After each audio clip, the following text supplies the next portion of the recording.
You know those flowers you see in a fancy bouquet? The ones that kind of look like a rose, but somehow more perfect, with these impossibly thin layered petals?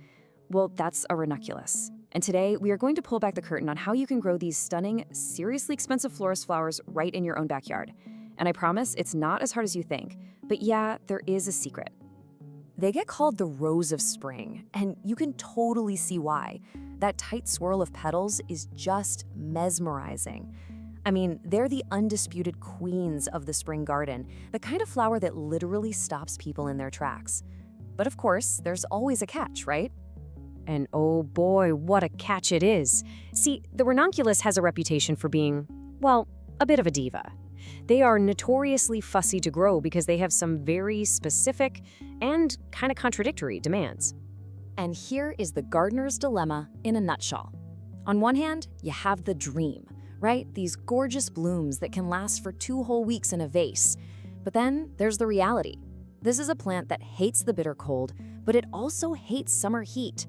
Its stems are hollow and super brittle. It needs everything to be just right. A true Goldilocks flower.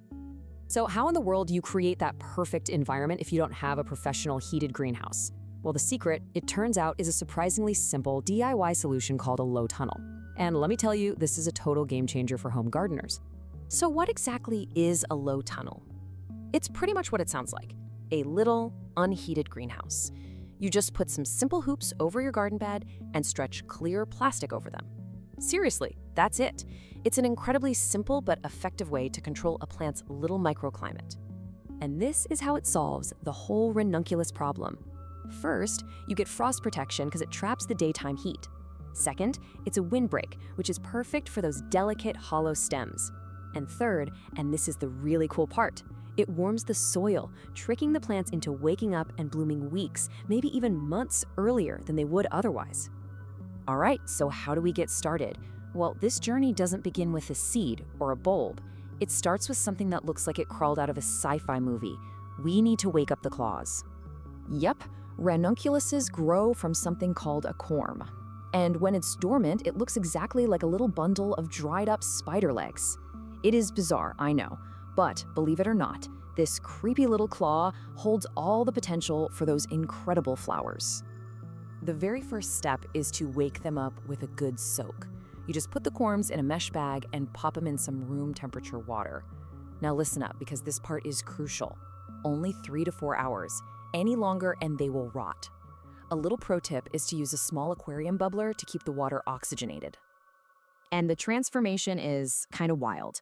They go from those shriveled, creepy-looking claws to what look like tiny, plump octopuses. They literally double in size. It's a really clear sign that they're awake and ready to go.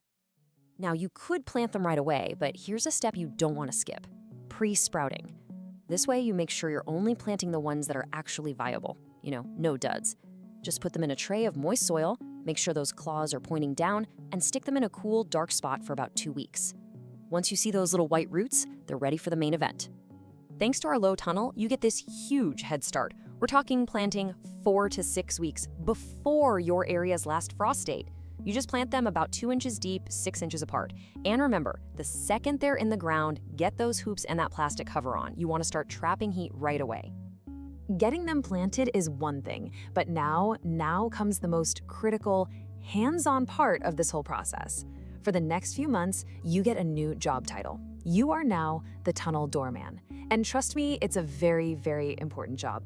So think about this for a second. You've got this awesome tool that is specifically designed to trap heat. What do you think is the single biggest mistake people make with it? Forgetting to let the heat out. Forgetting to vent the tunnel.